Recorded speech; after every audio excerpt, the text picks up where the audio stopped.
How to make another iCloud email on iPhone.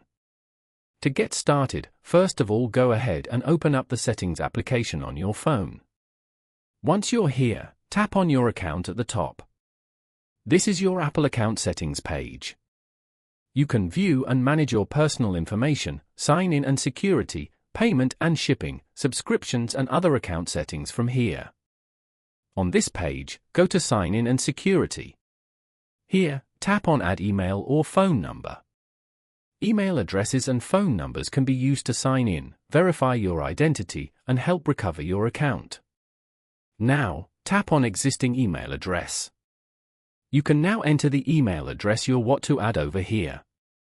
After that, tap on Continue below.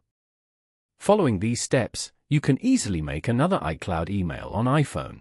Thank you for watching. Please leave a like if this tutorial helped you, or leave a comment below if you have any questions related to the video.